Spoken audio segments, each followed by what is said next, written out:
Chris Stevenson here with another 5 in 5. That's 5 questions in 5 minutes. Today I'm interviewing a very, very special person. Me. Actually, in this episode of 5 in 5, I want to share 5 fundamentals of fitness. And these are the 5 necessary components for any health and fitness program to be successful. The first of the 5 fundamentals of fitness, so that's 5 times fast, is resistance training or weight training. Here's what you have to do and here's why. You have to lift weights, whether it's taking sculpting classes or it's actually hitting the dumbbells, and any sort of resistance training is fine. The reason you do it is resistance training builds muscle. Muscle is metabolic tissue. Metabolic tissue burns fat. It's the only tissue in the body that can burn fat. So basically, muscle's your machine, and you got a resistance trainer weight train to build it. So basically, by lifting weights, you're going to build the machine in the body that burns fat. The second fundamental component is cardiovascular exercise. You have to do cardio. Now, whether that's biking, doing the elliptical, going for a run, taking cardio classes, group X stuff, all that stuff is fine, but that has to be in there as well. Now, we already talked about lifting, building the muscle that burns fat. Well, cardio puts yourself in a position where fat can be burnt by the muscles. So if you do the right kinds of cardio in the right intensity, duration, and time, you put your body in a state where the muscles that are working during the cardio can use the fat as fuel. So the muscles build the machine, doing the cardio is kind of running the machine, and it will burn fat if you fueled correctly.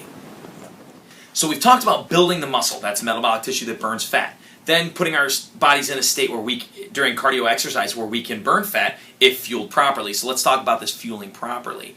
Basically, you want carbohydrate, lean protein, and fat in every meal, every 3 to 4 hours, in the right amounts, in the right ratios. In a nutshell, again, this nutrition far exceeds a 1-minute answer, but carbohydrates provide fuel. You want them to be more complex. Stay away from simple and processed refined sugars and products like that. More complex carbohydrates. Fruits and veggies are great because they give you all your vitamins and minerals that you need.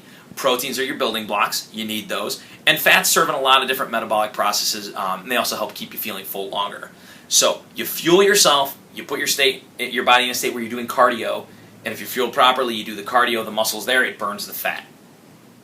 Fundamental point 4, change up your workouts. You have to change. It's fine to do something for a period of time to let your body get good at it, but once the body's adapted, it doesn't need to change anymore. You gotta do different exercises, whether it's running harder intervals or longer distance or in a shorter duration, or changing the amount of weight you lift or the reps or the exercises. If you change the stuff, your body has to change because it's not used to that sort of exercise. The body's a very unique machine that really is able to adapt and become conservative with energy. So if you do the same workout all the time, your body gets more efficient at it. You don't burn as much calories. You don't use as much energy. Your body adapts. So you have to change your workouts up constantly. Keep the body guessing and force it to change. So if you think of it like that, changing your workouts forces the body to change. You're doing stuff it's not used to. So change it up. And fundamental point 5, write stuff down.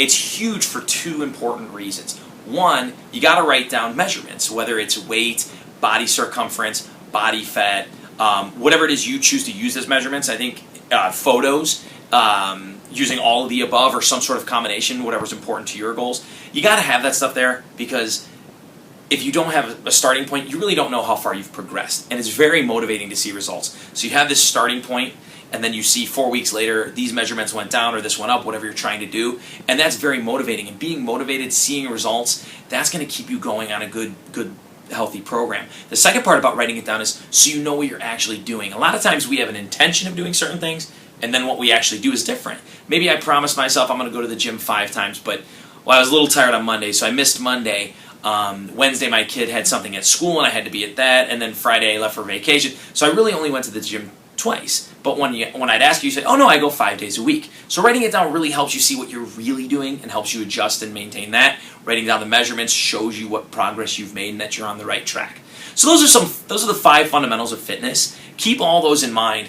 Again, you can elaborate more on any one of those, but that's a good nutshell for you to get started. Keep those 5 things in mind, and you'll be on your way to a successful health and fitness program. So until next time, remember, fitness is a choice.